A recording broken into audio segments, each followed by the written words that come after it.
Hey guys, Joey here with Joe's RV Tech DIY. It's been about 4 years since we talked about Flair It fittings, so I want to do a quick refresher course for all the new RV owners out there. A lot of RVs have Flair It fittings in them. If you don't know what a Flair It fitting is, this in my hand is what's called a 90-degree elbow Flair It fitting. They're pretty simple to put on yourself, especially if you're in a bind. This particular one here typically goes up and it either hooks up to the back of your water heater or a kitchen faucet or a bathroom faucet. This is one of my favorite ones because they're less likely to leak than some of the other crimp style brands that they use sometimes at the factory.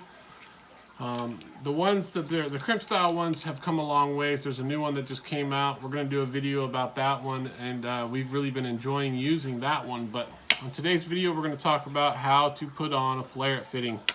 So if you're wanting to replace a Flair It fitting on your RV, you'll want to get yourself a Pex Pipe Cutter. You can get these at any hardware store or you can buy it online. I'll post a link below. But most of the time you're going to be in a hurry, so you'll probably want to buy one from your local hardware store. They're about $5 to $10. They do make one that's $35. Honestly, you're going to get away with getting the job done with this smaller one because it fits in a lot of places. The $35 one is a lot bigger and doesn't fit in as many places. So we're going to pretend we already cut our old fitting off. When you do cut your old fitting off, you just want to cut it and make sure that this right here is flush as possible. You don't want it to be at an angle because the fitting won't properly seat on this when you put the new one on. Another thing we see people do all the time is they will put the fitting on wrong.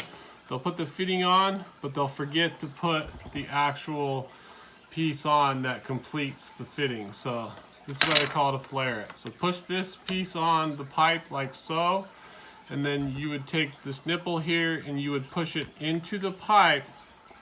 Now, it's not real easy to do. I'm going to show you a trick to make it easier. But okay, so I have that pushed on there now. Then you would take this piece that you put on in the step before, go up. Now you want to be real careful not to cross thread it. And you want to slowly start to thread it on there. So now that that's done, you can get yourself this tool online as well. You're probably not going to find this at a local hardware store, but you may. They're getting more common because they're starting to use a lot of PEX in homes now. So we put this tool on here. I use this. You can use a pair of channel locks. I've cut this one in half. There are two different sizes on this tool normally, but it goes in and it grabs this groove, and then you just tighten it up. And if you listen, you'll hear it squeaking. That's a good noise. And you don't want to over tighten these, but you want to tighten them enough so that they're snug. So now on the inside of this fitting, you can probably see this little rubber gasket.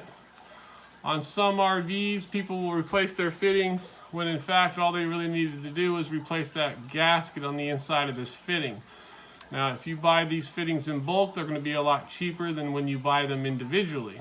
So, let's say you are having problems pushing it on, the actual PEX pipe itself.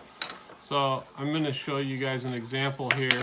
We're going to do another one. This is something a lot of techs will do.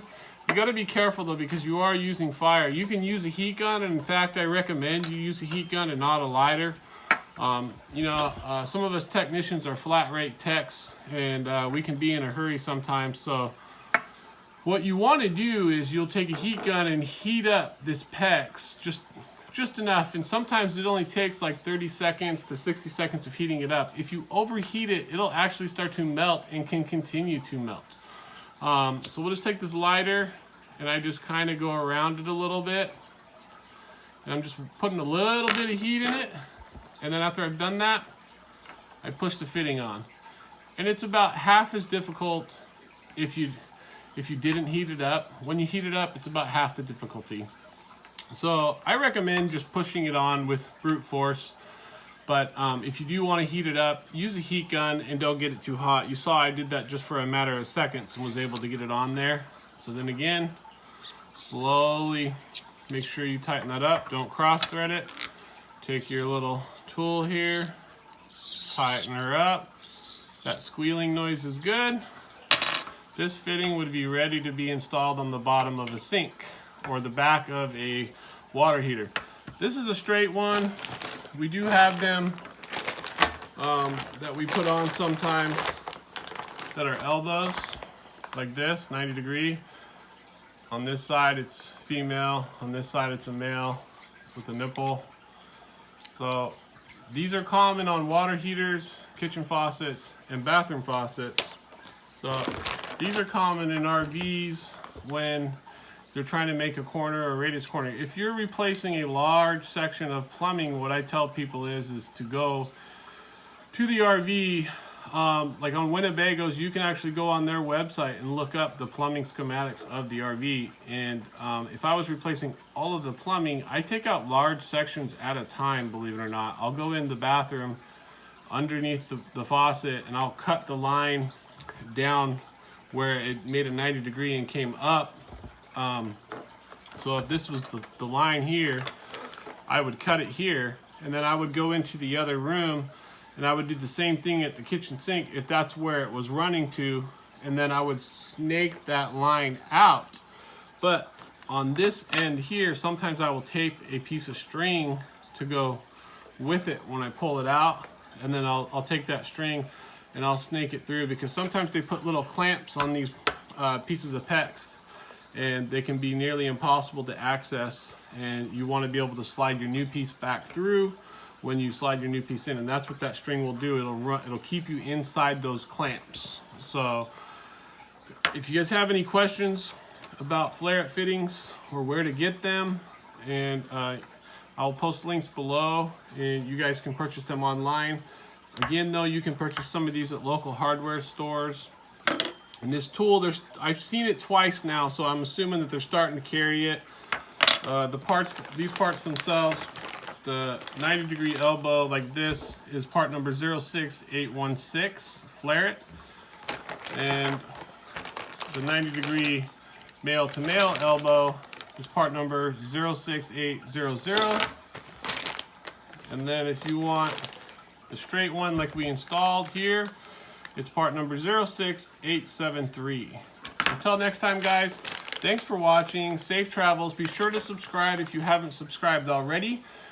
Keep an eye out for our next video. We're going to show you guys the new crimp style fittings that they've come out with.